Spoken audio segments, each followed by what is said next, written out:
Hello दोस्तों, welcome back to our YouTube channel Pathshala. दोस्तों, जैसा कि आपको पता है कि हरियाणा जीके की सीरीज हमने पिछली वीडियो से स्टार्ट की। हरियाणा जीके, ठीक है। हरियाणा जीके जब हम पढ़ रहे थे तो हमने शुरुआत की थी हरियाणा के नामकरण की। हरियाणा के नामकरण को हमने देखा था कि कैसे हरियाणा का नाम हरियाणा पड़ा, यानी प्राचीन समय में हरियाणा के किस किस नाम से जाना जाता था। ठीक है, इतिहास पढ़ रहे थे। इतिहास में हमने दो हिस्से किए थे इसमें। पहला है जो साहित्यिक स्रोत से हमें इतिहास मिलता है हरियाणा का, उसके बारे में।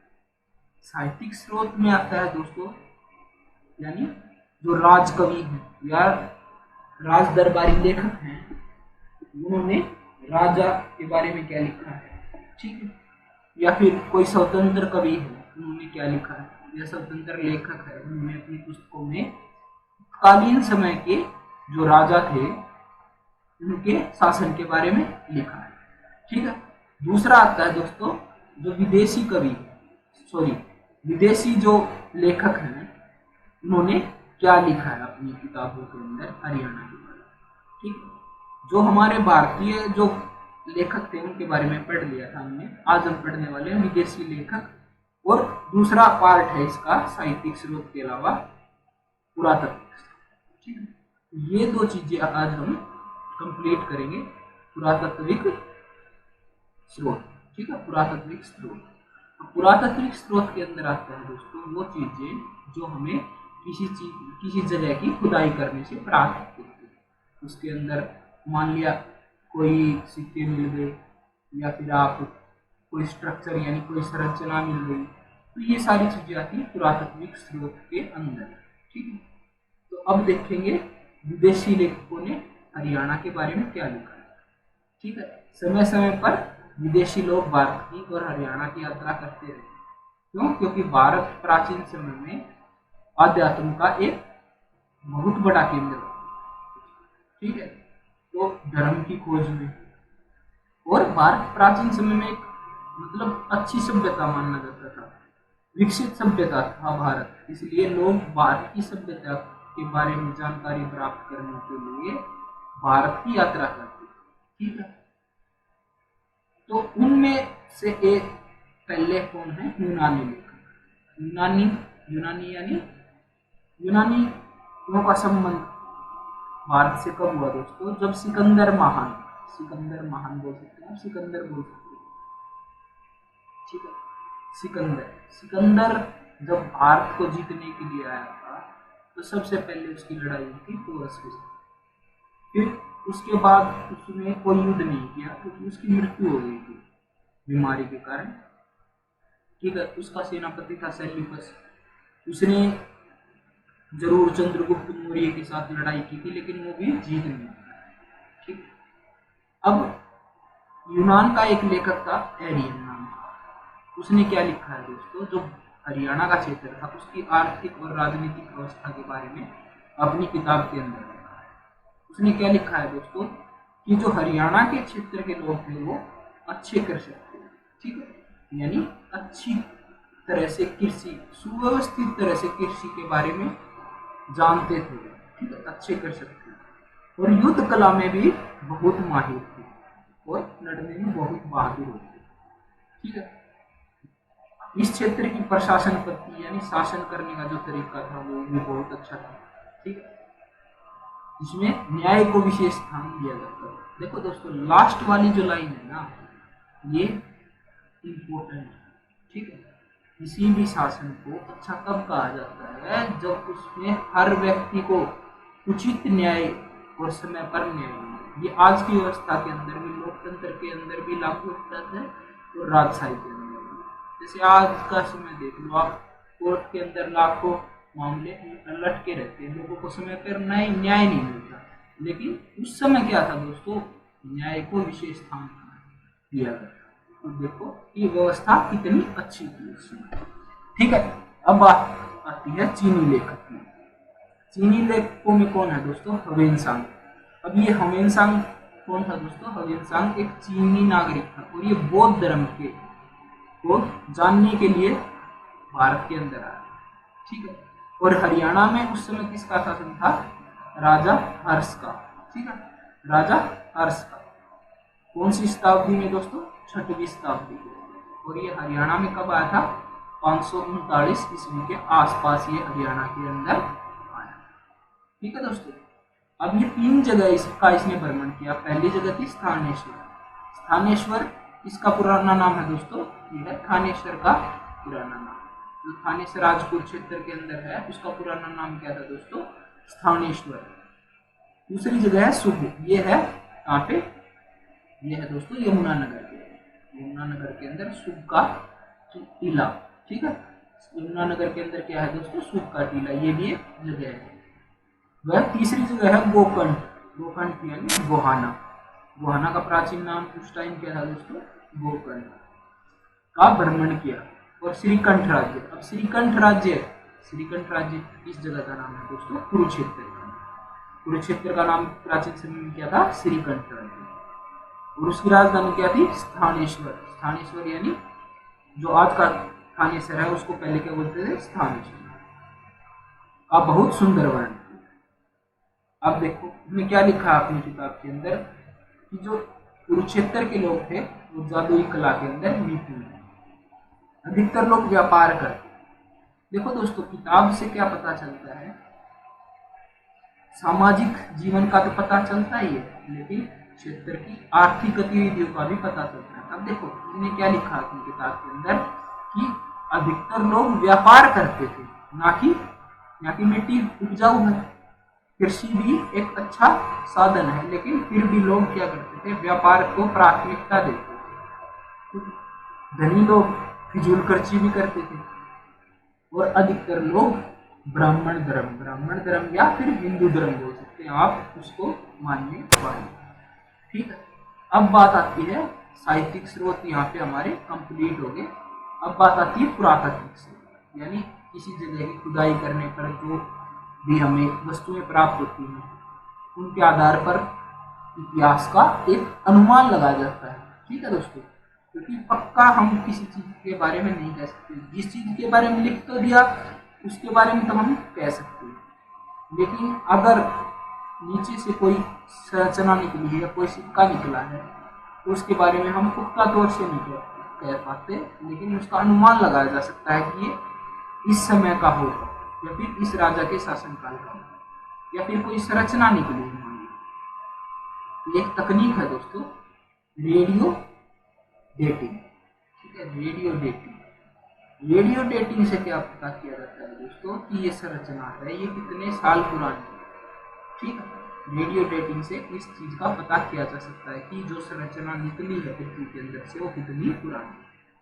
तो हरियाणा के क्षेत्र के अंदर जब खुदाई की गई दोस्तों, अलग अलग जगह खुदाई की गई है, उसमें बहुत सारी जगह हैं।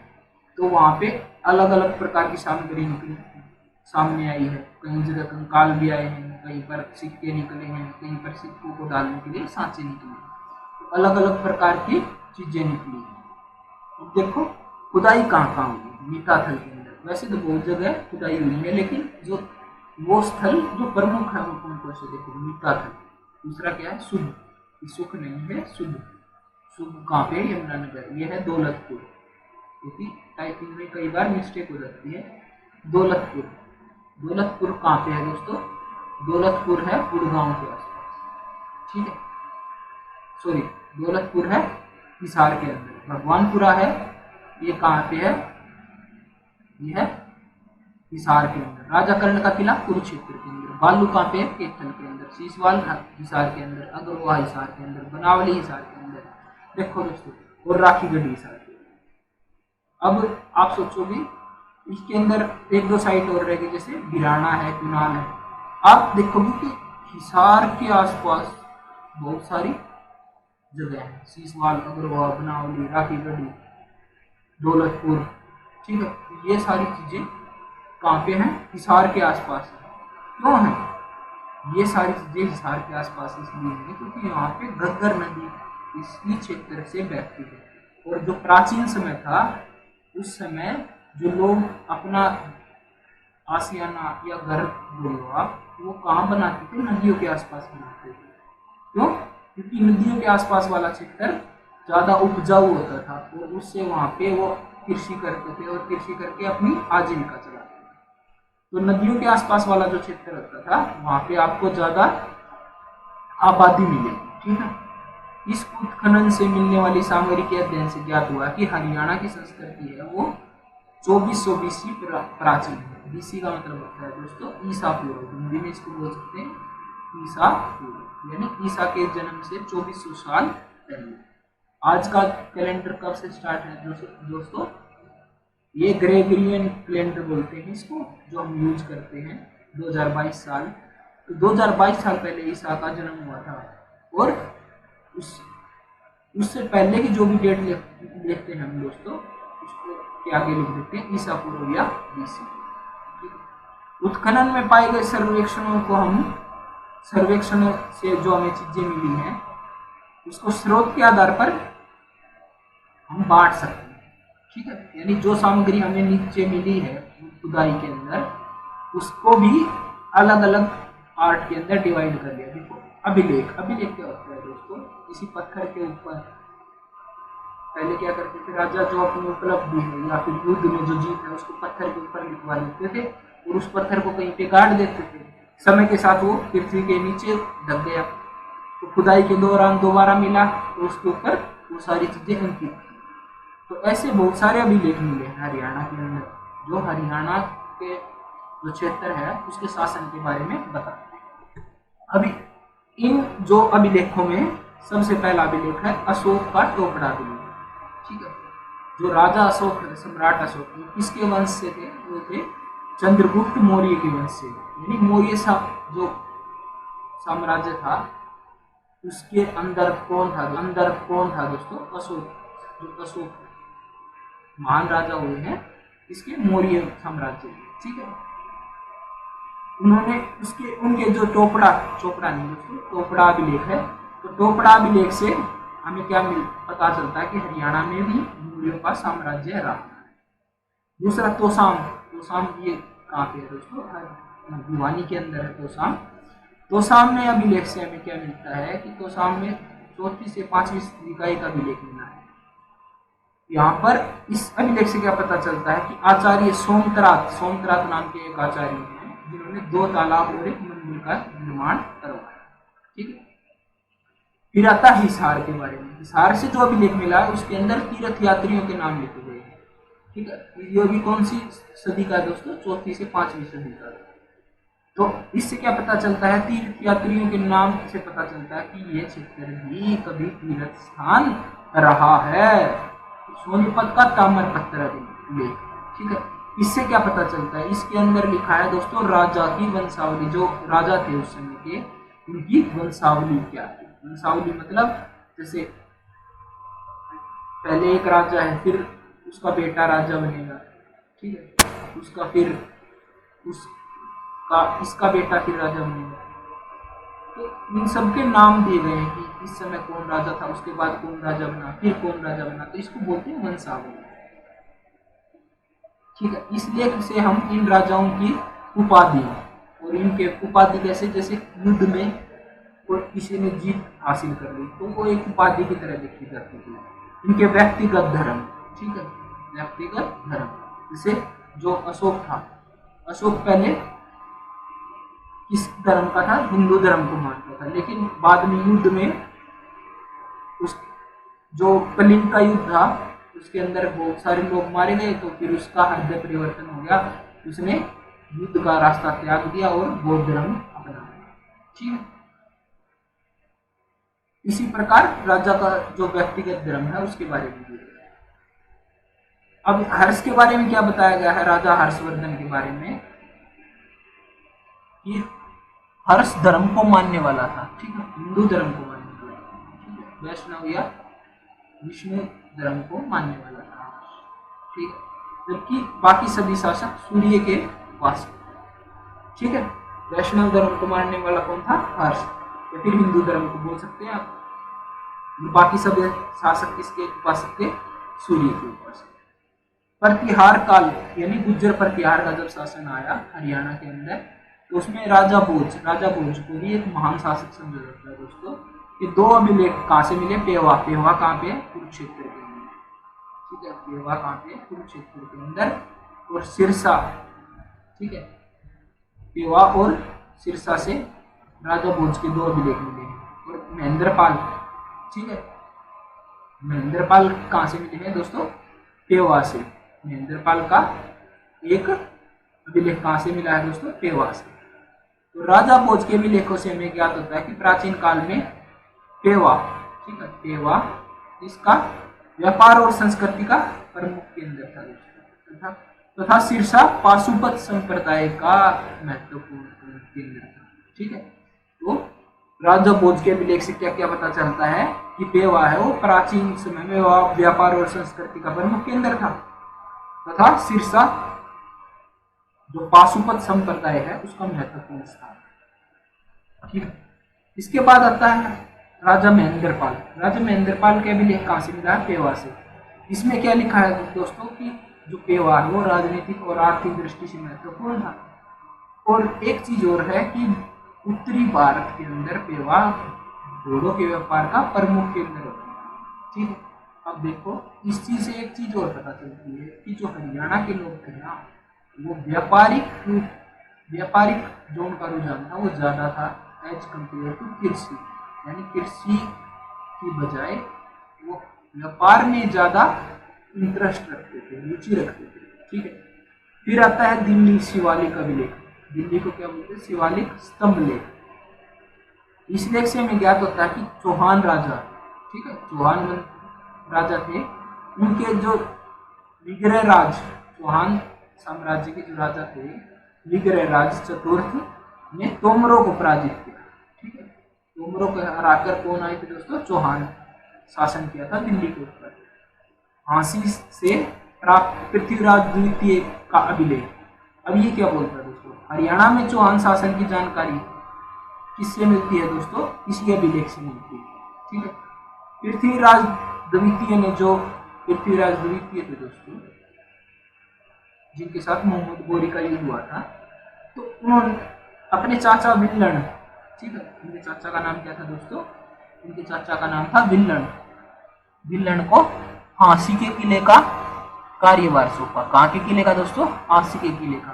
और ये नाम याद रखना, विल्लन, विल्लन को झांसी के किले का कार्यभार सौंपा ताकि झांसी को मुस्लिम आक्रमणकारियों से बचाया जा सके, क्योंकि ये समय था 1190 के आसपास या 1185 या 90 के आसपास के समय की बात है जब चौहानों का शासन आया था, ठीक है, उत्तर के अंदर। तो उस समय पर बाहर से जो विदेशी आक्रांता है उनके आक्रमण भी भारत के ऊपर स्टार्ट हो चुके, ठीक है। अब एक और है आलम बावली तथा दिल्ली संग्रहालय अभिलेख। ये क्या बताता है, अब इन्होंने बताया है कि हरियाणा को स्वर्ग बताया था इस अभिलेख, ठीक है, जिसमें दिल्ली का भी सम्मिलित है। तो दिल्ली वाला जो क्षेत्र है वो पहले किसके अंदर था, हरियाणा के अंदर, जिसे तोमरों द्वारा स्थापित किया गया। दिल्ली को किसने स्थापित किया था, अनंगपाल तोमर, ठीक है। अब बात आती है दोस्तों, ये था अभिलेख। फिर है सिक्के। दोस्तों सिक्के भी बहुत कुछ बताते हैं, कैसे, जैसे सबसे पहले जब गुप्त शासन की बात आती है तो उस समय स्वर्ण सिक्कों की बात आती है, स्वर्ण। फिर आगे जब शासन बढ़ता गया तो फिर क्या हो गया, चांदी के सिक्के। फिर आगे शासन बढ़ा और किसी का शासन बढ़ा, फिर तांबे का सिक्का। फिर और आगे चले तो तांबे का जो पहले इतना बड़ा साइज का सिक्का आता था उसका साइज घटा दिया गया, छोटा सा कर दिया। ये चीजें बताती हैं, क्या बताती हैं, देखो कुछ बताती हैं, इंडिकेट करती है। जैसे स्वर्ण है, पहले स्वर्ण का सिक्का, तो स्वर्ण का सिक्का वही राजा जारी कर सकता है जिसके क्षेत्र में अच्छा व्यापार हो। यानी अगर किसी के पास पैसा है, धन धान्य है, तभी वो स्वर्ण का सिक्का जारी करेगा अपने क्षेत्र के अंदर, ठीक है।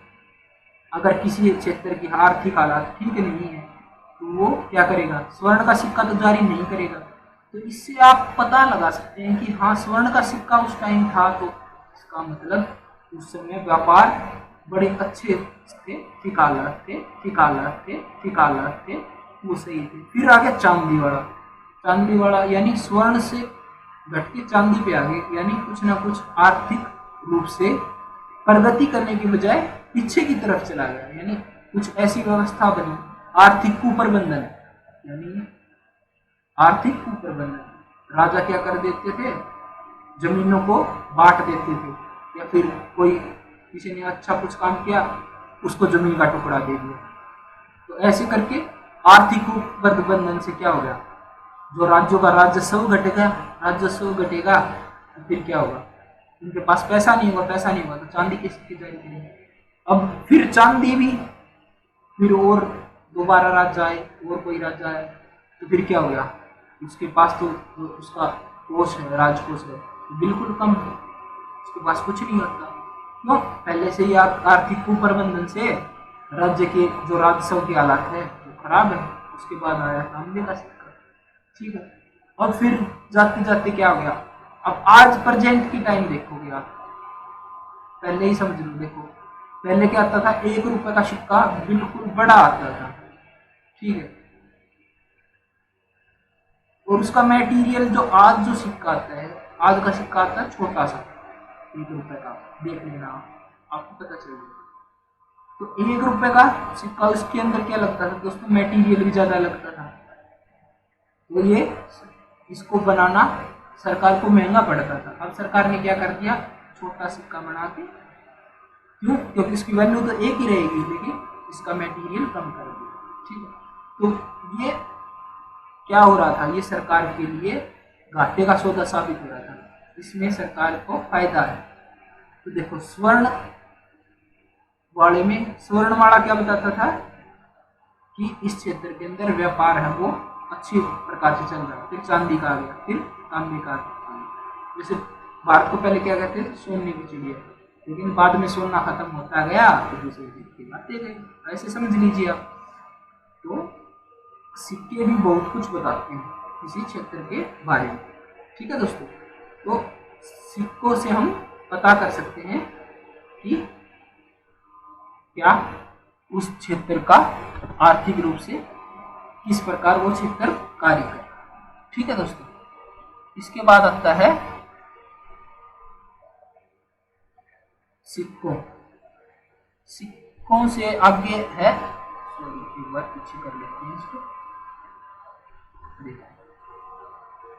अब हरियाणा प्रदेश में विभिन्न प्रकार के, एक मिनट में इसके कलर को चेंज कर देता हूँ ताकि आपको अच्छे से दिखाई दे, ठीक है। हरियाणा प्रदेश में विभिन्न इलाकों में हमें अलग अलग राजाओं के सिक्के मिले और सिक्के डालने के सांचे मिले। हरियाणा में सबसे पहले पंचमार्क सिक्के, पंचमार्क सिक्के यानी जैसे पिंगला के किसी, जैसे स्वर्ण है उसको पिंगला दिया, उसको इस ऐसे गोल किसी उसके अंदर रख दिया, फिर उसके ऊपर एक मोहर सी पंच कर देते थे, मतलब उसके ऊपर ठप्पा सा लगा देते थे, उसको बोलते हैं पंचमार्क बोलना, पंचमार्क सिक्के, ठीक है। सबसे पहले ये पंचमार्क सिक्के मिले थे हरियाणा से, ठीक है। इसके बाद मिले हैं योद्धगण, अगाध व योद्धगण राज्य के सिक्के, ठीक है। उसके बाद किसके सिक्के मिले हैं दोस्तों, अगाध और योद्धगण राज्यों के सिक्के प्राप्त हुए, ठीक है। कहाँ से मिले हैं, खोखरा कोट, खोखरा कोट इस जगह को बोला जाता था दोस्तों रोहतक को, ठीक है। से योद्धियों के सिक्के बनाने के सैकड़ों सांचों की प्राप्ति हुई है, ठीक है। यानी सिक्कों को डालने के लिए क्या करते हैं दोस्तों, सांचे होते हैं, यानी एक किस्म की डाई होती है, जैसे ये डाई बना ली सर्कुलर, इसके अंदर मटेरियल डाल देंगे और बाद में सूखने के बाद उस मटेरियल मतलब उस सिक्के को इसके अंदर से निकाल देते हैं। इससे यह ज्ञात होता है कि संभव होता है ये टकसाल, यानी टकसाल क्या होता है दोस्तों, जहाँ पे सिक्कों की ढलाई होती है उसको टकसाल बोलते हैं। तो क्या इससे क्या पता चलता है कि खोखरा कोट है, उसके अंदर योद्ध राज्य और अगाध गणराज्य के क्या थे, टकसाल थे, टकसाल स्थापित। अब देखो इंडो ग्रीक सिक्के, ठीक है, इंडो ग्रीक सिक्के, जितने भी इंडो ग्रीक सिक्के पाए गए हैं ना दोस्तों, उनमें से आधे कहाँ पाए गए हैं, कोकराकोट, ठीक है, कोकराकोट यानी फिर से रोहतक आ गए। तो इन शासकों के सिक्कों की अधिक संख्या से प्राप्ति से ये पता चलता है कि ये जो क्षेत्र है ना, ये क्षेत्र एक आर्थिक रूप से संपन्न क्षेत्र है, ठीक है। इस जगह से जितने सिक्के मिले हैं, क्या पता चलता है कि ये एक तो टकसाल है और आर्थिक रूप से संपन्न क्षेत्र है। और दूसरा क्या पता चलता है कि उन्होंने इस क्षेत्र के ऊपर आक्रमण किया था, ठीक है, इस क्षेत्र के ऊपर संभवतः आक्रमण किया था, ठीक है, कुषाणों के सिक्के। क्योंकि देखो ये हमने पहले ही बताया था कि सिक्कों अगर सिक्के मिले हैं तो उससे हम पक्का नहीं बता सकते, लेकिन एक अंदाजा लगाया जाता है कि हाँ इस प्रकार का कुछ रहा हो। अब देखो कुषाणों के सिक्के, मिताथल से प्राप्त 27 स्वर्ण सिक्कों को छोड़कर हरियाणा में कुषाण शासकों के सभी सिक्के तांबे के हैं, यानी सिर्फ 27 सिक्के स्वर्ण सिक्के मिले कुषाण शासकों के, बाकी जो भी मिले हैं वो किसके हैं, तांबे के। और जो सिक्के कुषाण शासकों के मिले हैं वो किसके हैं, तांबे के। अब देखो विस्क और कनिष्क प्रथम के सिक्कों के सांचे खोखराकोट और नौरंगाबाद से प्राप्त हुए। खोखराकोट तो आपको पता है रोहतक के अंदर। अब ये कहाँ है, नौरंगाबाद देखते हैं। नौरंगाबाद है दोस्तों भिवानी के अंदर, भिवानी रोहतक, भिवानी से रोहतक जाएंगे तो ये एक गांव है नौरंगाबाद, ठीक है, भिवानी डिस्ट्रिक्ट के अंदर पड़ता है और भिवानी रोहतक हाईवे के ऊपर ये गांव है एक, ठीक है। गुप्त शासकों में, अब देखो गुप्त शासकों में समुद्रगुप्त है, उनको भी एक महान शासक समझा जाता है, गुप्त शासक जो साम्राज्य है उसका, ठीक है। गुप्त समुद्रगुप्त के सिक्के जगाधरी, ठीक है, तथा मीताथल, मीताथल कहाँ पे है दोस्तों, भिवानी के अंदर। जगाधरी आपको पता है, ठीक है, जगाधरी आपको पता है कहाँ पे है, सोनीपत के अंदर, ठीक है, सोनीपत या पानीपत के अंदर, सॉरी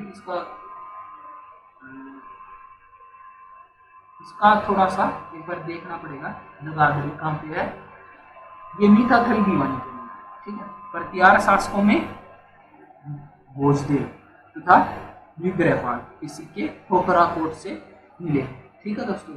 इन दोनों के सिक्के कहाँ से मिले, खोखराकोट रोहतक से।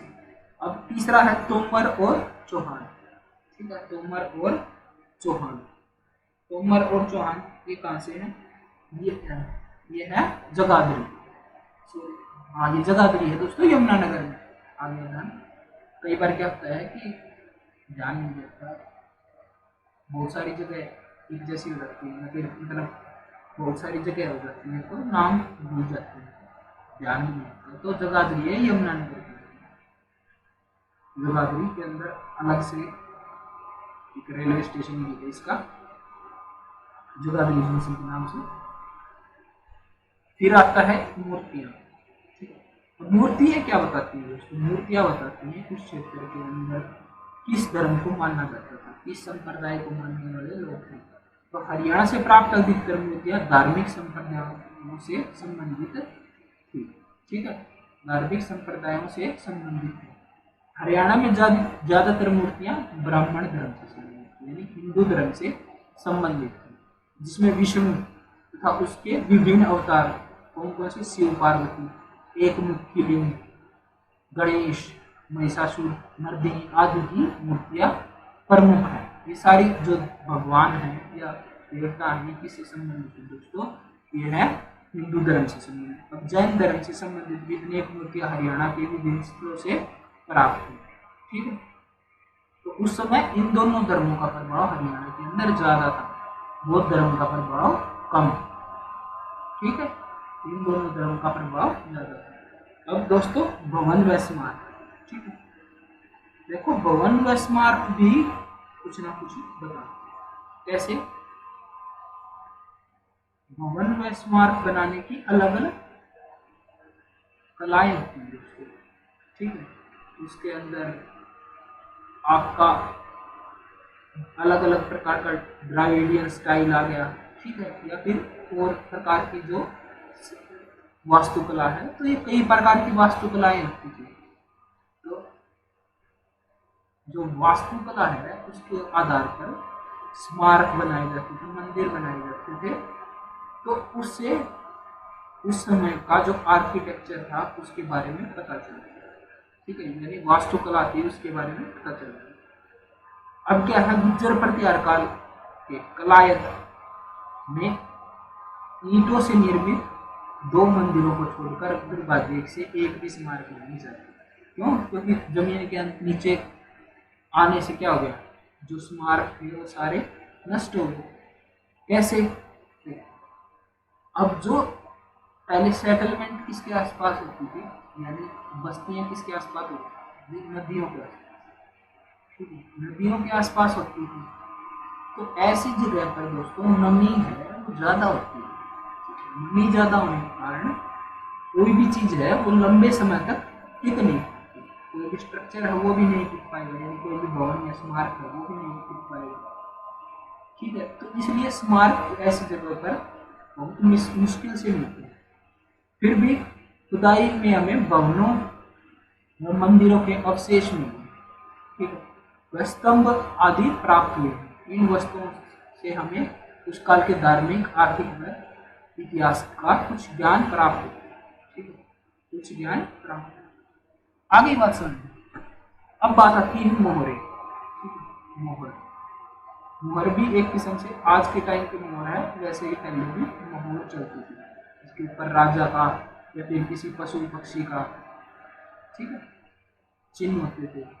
जब आप आगे हम इतिहास पढ़ेंगे ना, जैसे इसका सिंधु सभ्यता का इतिहास पढ़ेंगे, या फिर आगे हर्षवर्धन का है, हर्षवर्धन, तोमर वंश है, चौहान वंश है, फिर ये जो अपना गुलाम वंश है, ये जो सारे शासन हम पढ़ेंगे उसके अंदर ये सारी चीज़ें फिर से रिपीट होंगी, ठीक है। ये तो एक इंट्रोडक्शन है एक किस्म से। तो मोहरों में देखिए दोस्तों, मोहर है तो वो कहाँ से है, खोखरा कोट, रोहतक, औरंगाबाद हरियाणा, और दौलतपुर, ठीक है, दौलतपुर, ये है हिसार के अंदर। आदि स्थानों से अनेक मोहरें प्राप्त हुई हैं। इन मोहरों में विभिन्न भाषाओं में कुछ ना कुछ लिखा हुआ है। इसमें हमें राजनीतिक व सांस्कृतिक इतिहास की महत्वपूर्ण जानकारियां मिलती हैं, ठीक है दोस्तों। तो ये है मोहरे। आगे जो हम पढ़ेंगे वो पढ़ेंगे मध्यकालीन इतिहास के स्रोत, ठीक है, मध्यकालीन इतिहास के स्रोत। ये इतिहास नहीं है दोस्तों, एक चीज आप समझ लो कि ये इतिहास नहीं है, ये है वो चीजें जिनसे हमने इतिहास को बनाया है। इतिहास के स्रोत नहीं, ये सिर्फ इतिहास के स्रोत है, ये इतिहास नहीं है। मतलब इतिहास उन चीजों के अंदर लिखा गया है, हम तो सिर्फ ये बता रहे हैं अभी कि इतिहास को हमने किन किन चीजों की सहायता से बनाया, ठीक है। आगे बात सुनिए। तो ये वीडियो यहीं तक, आगे जो हम पढ़ेंगे वो अगली क्लास में मध्यकालीन से शुरुआत करेंगे दोस्तों, ठीक है। तो आज की वीडियो यहीं तक रखते हैं। जय हिंद, जय भारत।